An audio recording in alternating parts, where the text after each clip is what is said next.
Muito bem, estamos aqui mais uma vez para a nossa live diária. Todos os dias nós estamos aqui ao ar, na minha página aqui no Facebook, todo dia meia-noite. E muitas pessoas têm assistido ao vivo, mas eu sei que muitas pessoas também têm assistido depois, posteriormente, e têm ouvido a palavra do Senhor. São mensagens, reflexões da Bíblia, que nós estamos aqui a cada dia trazendo uma palavra para o seu coração. E nessa noite eu quero falar sobre algo muito importante. Você já fez a seguinte pergunta: Deus me ama? O que você acha? Você acha que Deus te ama? Você acha que Deus tem algum amor pela sua vida? O que você me responderia se eu te perguntar aqui agora, Deus te ama? O que você responderia? Existe alguma prova na palavra do Senhor que Deus, Ele te ama? Existe alguma prova, alguma coisa que comprove esse amor de Deus para conosco? Existe um texto na palavra do Senhor que está em Filipenses, capítulo 2, versículo 5. Nessa noite, se você tem alguma dúvida que Deus te ama, eu vou te provar nesta live, eu vou te provar nessa nossa reflexão diária que o nosso Deus, Ele te ama de uma forma incondicional. Há um hino muito bonito do Thales Roberto, mais o André Valadão, um hino muito lindo. Deus te ama e o seu amor, ele é incondicional. Deus amou o mundo de tal maneira que entregou o seu Filho unigênito para que todo aquele que nele crê não pereça, mas tenha a vida eterna. Existe um texto na Bíblia que está em Filipenses capítulo 2, versículo 5, que diz assim: de sorte que haja em vós o mesmo sentimento que houve também em Cristo Jesus, que sendo em forma de Deus, não teve por usurpação ser igual a Deus, mas a si mesmo se esvaziou, tomando a forma de servo, e achado na forma de homem, foi obediente até a morte, e morte de cruz. Existia um plano de Deus para com a humanidade. O plano de Deus era salvar toda a humanidade. E a humanidade estava indo de mal a pior, em pecados, em imoralidade, o povo longe da presença de Deus. E Deus sabia que tinha que salvar aquele povo, tinha que morrer em prol daquele povo. Tinha que mandar alguém para morrer em prol daquele povo. E Deus olha para a terra, não vê ninguém qualificado para isso. Jesus, ele recebeu uma proposta de Deus, do seu Pai, para que ele pudesse descer à terra e para que ele pudesse resgatar esta humanidade que estava atolada no pecado e para que ele pudesse morrer em prol dos pecadores. Cristo faz a proposta para Jesus. Jesus poderia aceitar ou não. Então ele opta pela vontade do Pai. Ele opta pela vontade do Pai e fala assim: eu vou fazer o seu propósito. Só que não era um propósito muito simples, ele tinha que morrer pelo prol da humanidade. Ele tinha que morrer em uma morte de cruz. Uma das piores mortes que existe.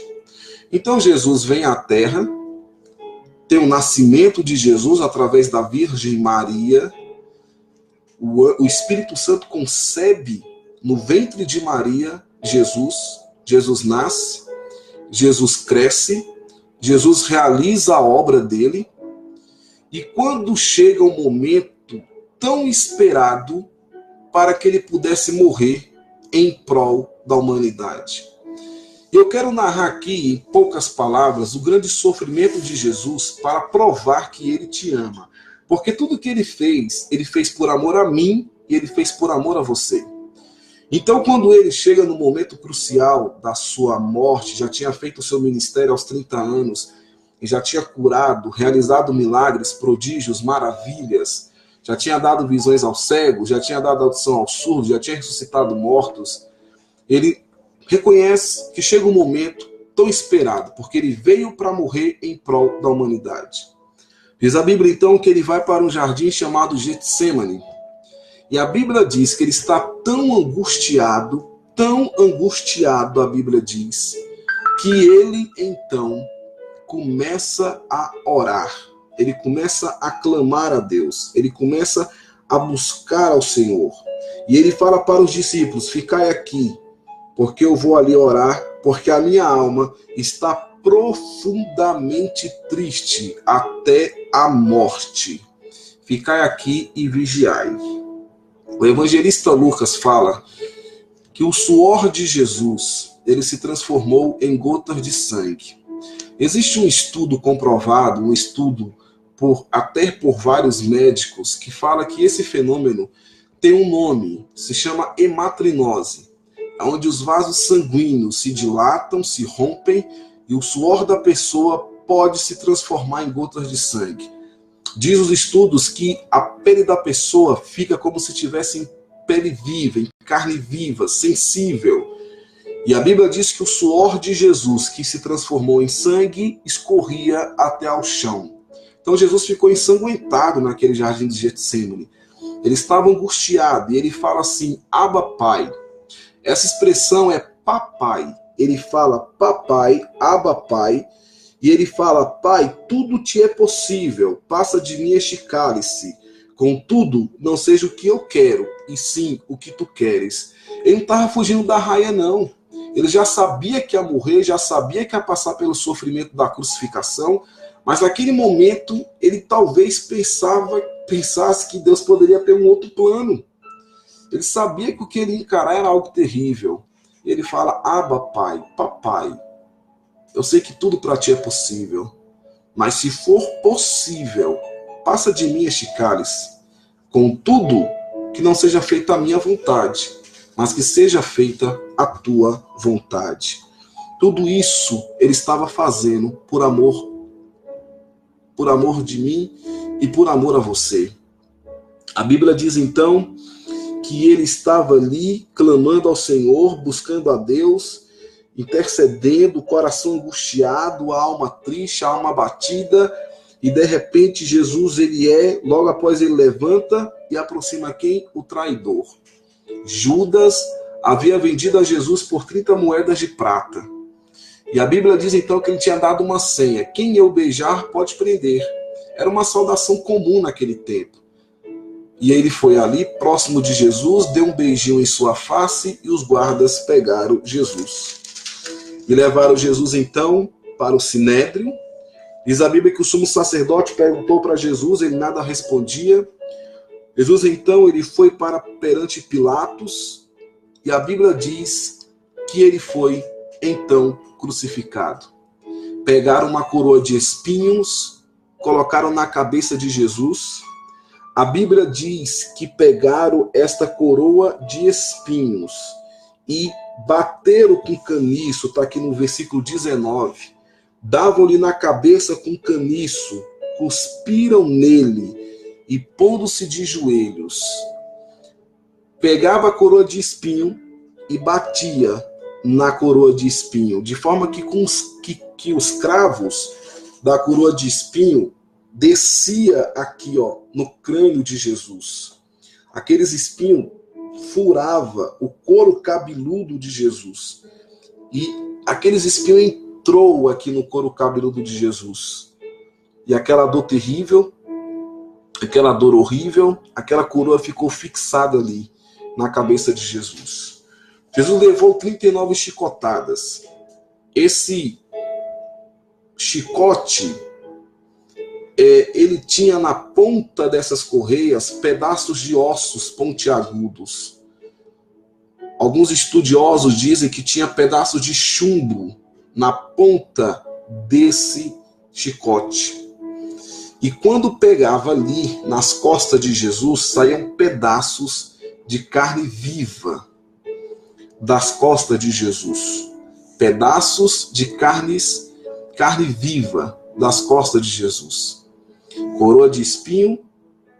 Jesus estava fraco, já não se alimentava desde a quinta-feira, que foi a última ceia com os discípulos, e agora levando 39 chicotadas. Cada pedaço, cada chicotada aqui e ali, pedaços de ossos de carneiro pontiagudo, saíam pedaços das costas de Jesus. Jesus ficou praticamente com as costas abertas. Tamanhas foram a violência e as chicotadas que Jesus levou. Ele não precisava fazer isso, ele fez uma opção. Ele quis morrer pela sua vida. Tanto é que quando prenderam Jesus, os guardas pegaram uma espada e cortou a orelha do soldado. Ele foi lá e curou, colocou a orelha de volta e diga, não faça isso. Porque se eu clamar a Deus aqui agora, ninguém me pega, ninguém me prende. Eu estou me entregando, voluntariamente estou me entregando, como um matadouro, uma ovelha muda levada ao matadouro. Entenda uma coisa, quando o diabo diz que ele não te ama, é uma mentira. Ele te ama, e o seu amor, ele é incondicional. Ele te ama demais, ele fez tudo isso por você.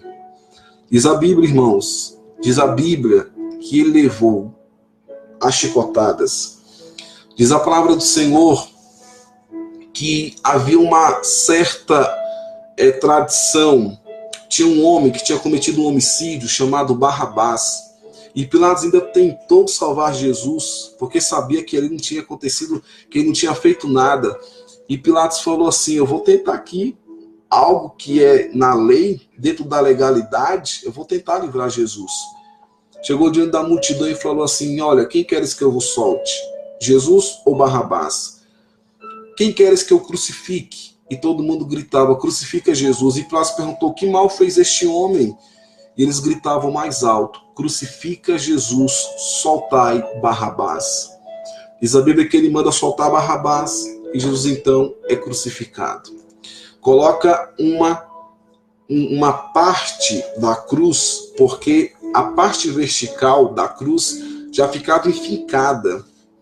E quando ele foi para o Gólgota, local de caveira, onde já estavam ali a parte vertical já posicionado, para que só a parte horizontal viesse e fixasse na parte vertical.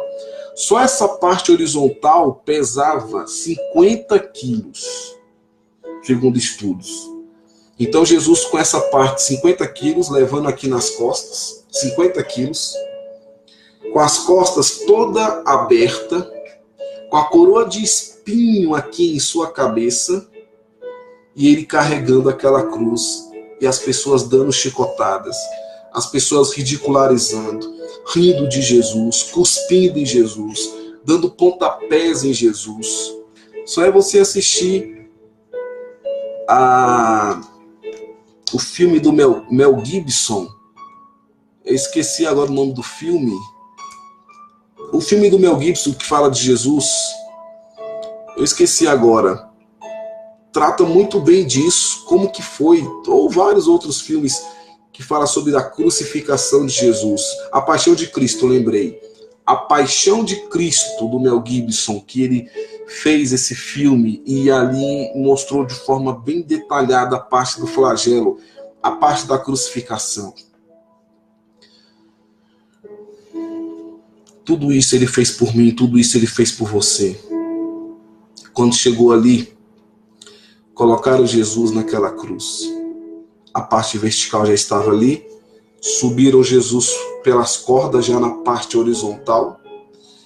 E aqui, ó, puxaram os braços de Jesus, colocaram um cravo aqui no seu pulso, no outro pulso, juntaram um pé sobre o outro e colocaram um cravo fixando os pés de Jesus naquela cruz. Já furou pelo menos o pé com um prego? Já sofreu uma dorzinha, um cortezinho na sua pele, no seu corpo? Você tem noção que é levar 39 chicotadas com um chicote, que na ponta tem pedaços de ossos de carneiro pontiagudos, ou alguns dizem que era pedaços de chumbo. Você sabe o que é furar o seu crânio com uma coroa de espinho e levar um peso de 50 quilos, e as pessoas empurrando, cuspindo? Eu quero que você entenda que enquanto ele estava fazendo aquilo, ele estava pensando em você. Ele estava pensando em mim. Ele estava pensando em nós. Ele foi levado para aquela cruz. Para você ter ideia de que não era um qualquer que estava ali, quando Jesus chegou naquela cruz, ele dava gritos naquela cruz. Diz a Bíblia aqui, e dando um grande brado, Jesus expirou. Ele sofreu demais naquela cruz. Dizem alguns estudiosos que deu uma tetania, que é uma cãibra generalizada em todo o corpo. Um dia desse, eu estava jantando com a minha esposa e alguns amigos numa confraternização, um dia desse, e lá no restaurante me deu uma cãibra aqui na coxa. As pessoas ficavam olhando para mim, pensando que eu estava passando mal, porque eu fazia caretas, eu segurava aqui a minha coxa, e uma cãibra que deu, mas foi uma dor tão intensa, porque os músculos começam a se contrair, e me deu uma dor tão grande aqui na coxa, uma cãibra tão grande, tão forte, que eu segurava com muita força para não gritar ali naquele restaurante. Muitas vezes eu estou dormindo, dá algumas cãibras aqui na panturrilha. Já teve cãibra? Segundo estudo, Jesus teve uma cãibra em todo o corpo. Uma cãibra generalizada chamada de tetania. E ele estava naquela cruz. E ele tinha que liberar um pouquinho o ar dos seus pulmões, porque ele estava com os pés fixados com cravo. Aqui também, a coroa de espinho aqui pressionando, e ele aqui na cruz. E a Bíblia diz que ele, dando um grande brado, ele olhou para o céu e falou: Elohim, Elohim, lama sabachthani, Deus meu, por que me desamparaste? Havia um propósito em tudo isso. E dando um grande brado, Jesus expirou. Jesus, ele foi crucificado às 9 horas da manhã, a 3ª hora do dia. A Bíblia diz que quando deu meio-dia, a 6ª hora do dia, da 6ª hora à 9ª hora, ou seja, de meio-dia às 3 da manhã, houve trevas sobre toda a terra. A Bíblia diz que até os mortos ressuscitaram. Houve trevas em toda a terra. Olha só, chegada a hora 6, houve trevas sobre a terra, até a hora 9. Clamou Jesus em alta voz: Elohim, Elohim, sabachthani, quer dizer, Deus meu, por que me desamparaste? Alguns dos que estavam ali ouvindo isso dizia: vê, te chama por Elias.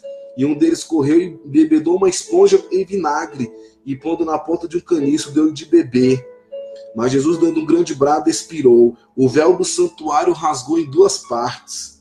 O centurião que estava em frente dele, vendo que assim expirara, disse: verdadeiramente este homem era Filho de Deus. Ou seja, o centurião, que não tinha vínculos nenhum com Deus, disse: verdadeiramente este é Filho de Deus. Houve trevas sobre a face do abismo. Houve trevas. A Bíblia diz que houve trevas sobre toda a terra. Sobre toda a terra havia trevas. E Jesus foi morto. Jesus foi sepultado. José de Arimateia foi a Pilatos, pediu o corpo de Jesus para enterrar em um túmulo novo, um túmulo zerado. E ali sepultou Jesus. Quem sabe todos pensavam assim: morreu, já era, acabou, não tem mais Jesus. Crucificação foi na 6ª, sepultamento, sábado todo de luto, Jesus enterrado. E aí de manhã, Maria Madalena foi ungir embalsamaram o corpo de Jesus logo de manhãzinha, no domingo de manhã. E quando chegou lá, o anjo falou: quem procuras? Viestes fazer o que aqui? E as mulheres falaram: eu vim aqui ungir o corpo de Jesus, e o corpo dele não está aqui. E aparece o próprio Jesus, ressuscitado, cheio de glória, e fala: Marias, não temas, diga que eu ressuscitei. E diz a Bíblia que Jesus, ao terceiro dia, ressuscitou dentre os mortos. E está vivo, sentado à direita do trono de Deus. Eu li do capítulo 2, versículo 5, até o versículo 8. E do versículo 9 ao 11, desse mesmo texto de Filipenses, como se Deus desse uma premiação para Jesus, por tudo que ele passou, como se Deus desse uma premiação para Jesus. Deus vem dizendo assim para Jesus. O apóstolo Paulo escreveu em Filipenses. E quando chega aqui no versículo 9, pelo que também Deus o exaltou soberanamente e lhe deu um nome que está acima de todo nome, para que ao nome de Jesus Cristo se dobrem todos os joelhos, todo mundo vai ter que se dobrar diante de Cristo. E ele fala, continua, para que se dobre todos os joelhos, dos que estão nos céus, dos que estão na terra e dos que estão debaixo da terra, e toda língua confesse que Jesus Cristo é o Senhor, para a glória de Deus Pai. Ele ressuscitou e está vivo para todo sempre. Eis aí a prova que ele te ama. Ele morreu por mim, ele morreu por você. Ele morreu por todos nós. Ele morreu por cada um de nós. Ele te ama. Não deixa o diabo dizer que a sua vida não vale nada. Ele é um mentiroso. Não deixa o diabo dizer que você não tem mais jeito. Isso é mentira, ele é mentiroso. Ele é o pai da mentira. Existem pessoas que eu não sei quem está me assistindo ao vivo ou quem vai me assistir. E eu sei que a internet está no mundo inteiro. Então alguém pode estar me assistindo aqui no Brasil, como também pode estar assistindo fora.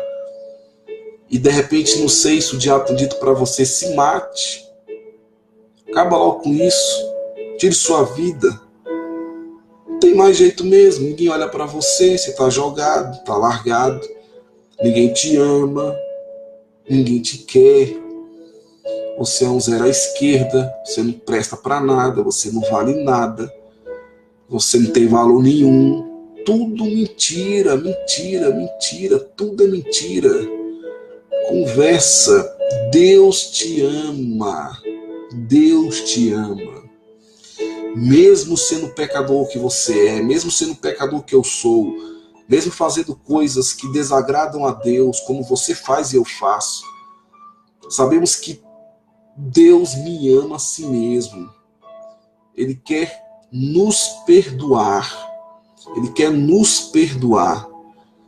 Ele quer que nós possamos pedir perdão, estar firme com Ele, para que Ele possa nos entregar a morada celestial. Ele, quando reuniu os discípulos, ele falou assim: eu vou para o meu Pai. Eis que vou para o meu Pai preparar-vos lugar. Não se turbe o vosso coração. Credes em Deus, credes também em mim. Na casa do meu Pai há muitas moradas. Se não fosse assim, eu não vos teria dito. Mas eis que vou para o meu Pai preparar-vos lugar, para que aonde eu estiver, estejais vós também. Ele ressuscitou. E ele foi ao céu, está à destra do Pai, mas ele deixou conosco o Espírito Santo, que é o Consolador. Que mesmo quando nós não conseguimos orar, o Espírito Santo intercede por nós com gemidos inexprimíveis. Ele é Deus Todo-Poderoso. Que Deus possa abençoar a sua vida. Que Deus possa abençoar a minha vida. E saiba, Ele te ama. Ele te ama. Ele te ama. Tá me ouvindo? Ele te ama. Te ama e tem uma bênção para a sua vida. Que Deus possa te abençoar em nome de Jesus. E louvamos a Deus por esse sacrifício, porque agora nós podemos ter acesso novamente a Deus. Você observou que o véu foi rasgado de alto a baixo. O véu se rasgou de alto a baixo. E o nosso Deus é poderoso, está vivo para todo o sempre. O salmista fala: ó morte, onde está o seu aguilhão? Cristo venceu a morte. Cristo venceu a morte. Ele venceu a morte. E está vivo para te abençoar no nome de Jesus. Forte abraço. Que Deus te abençoe. Que Deus abençoe a todos que participaram desta transmissão. Todos que participaram aqui. E que Deus abençoe a todos que vão assistir posteriormente. Deus abençoe você que acabou de assistir esta palavra. Durma bem. Tenha uma noite na presença do Senhor. Deus abençoe. Fique com Deus. Amém.